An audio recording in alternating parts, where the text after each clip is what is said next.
slaves of Michelangelo, Hans Hofmann, My Bloody Valentine. But now that I'm here, my greatest urge is to speak to you of dental care. My generation had a rough go dentally. Our dentists were the army dentists who came back from World War II and believed that the dental office was a battleground. You have a better chance at dental health. And I say this because you want at night to be pacing the floor because your muse is burning inside of you, because you want to do your work, because you want to finish that canvas, because you want to make that design, because you want to help your fellow man. You don't want to be pacing because you need a damn root canal. So floss, use salt, baking soda, get them professionally cleaned if you can afford it. Take care of your damn teeth.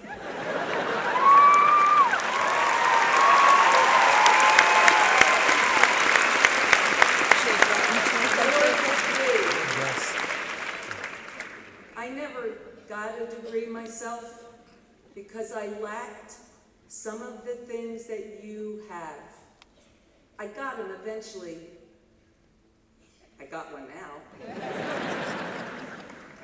But it is proof that you had the courage, the discipline, you stayed conscious, at least part of the time.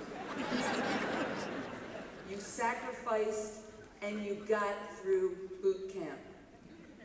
Maybe it wasn't so pretty, maybe you got through by the skin of your teeth, but you have accomplished the first rung of your mission in life.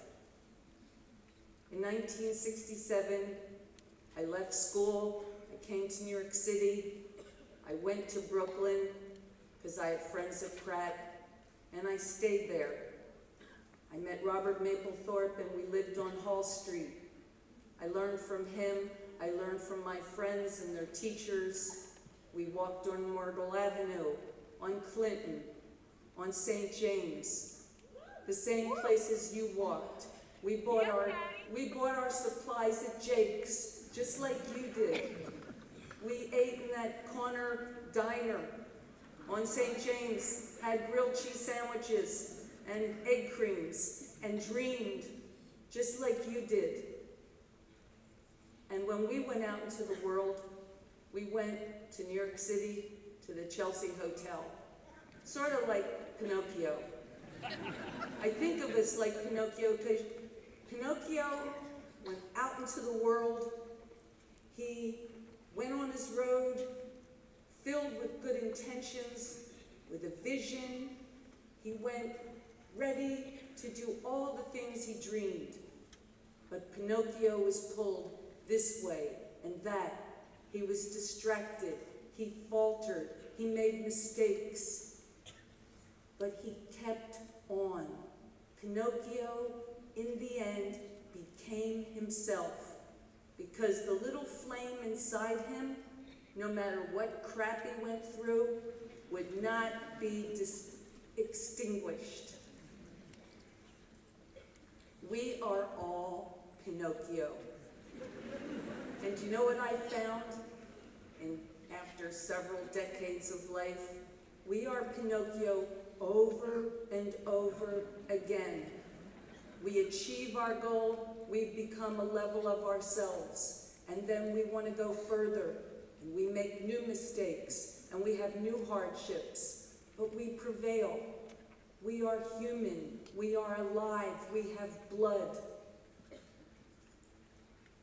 Pratt was part of my initiation. Within its environs, I got courage, and I gained confidence to do what I had to do in my life. I think about, in being a fellow Pinocchio, I know I wanted to tell you, I actually forgot what I was supposed to say. And I looked on my piece of paper, but it's so disorganized I couldn't tell. But I have remembered it. What should we aspire to as we go on our road? When I was in my early 20s, I was lucky to have William Burroughs as a friend and mentor.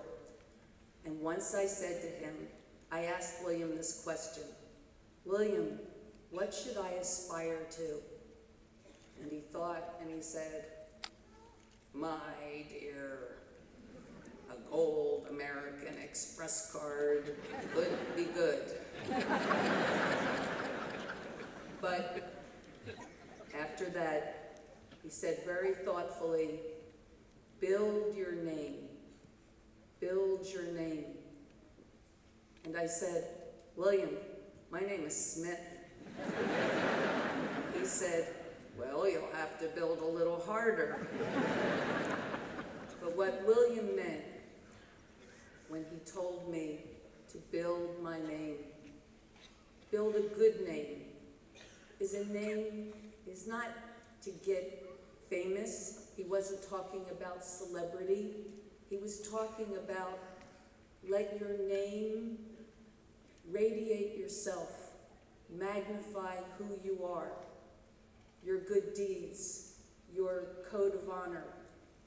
Build your name, and as you go through life, your name will serve you. We might ask ourselves, what tools do we have? What can we count on? You can count on yourself. Believe me, yourself is your best ally. You know who you are. Even when sometimes it becomes a little blurry and you make mistakes or seem to be veering off, just go deeper. You know who you are. You know the right thing to do. And if you make a mistake, it's all right. Just, as the song goes, pick yourself up, brush yourself off, and start all over again. Well, guess I've almost talked enough. Let me see if there's any. I do have something else to say. When you proceed on your course, don't forget you are never alone. You have friends and family, but you also have your ancestors. Your ancestors sing in your blood. Call to them. Their strength through the ages will come into you. And then there are your spiritual ancestors. Call on them. They have set themselves up through human history to be at your disposal. Jesus, he said, I am with you always, even unto the end of the world. Allen Ginsberg, Walt Whitman, they are with you. Choose the one you wish to walk with, and he or she will walk with you. Don't forget that. You are not alone.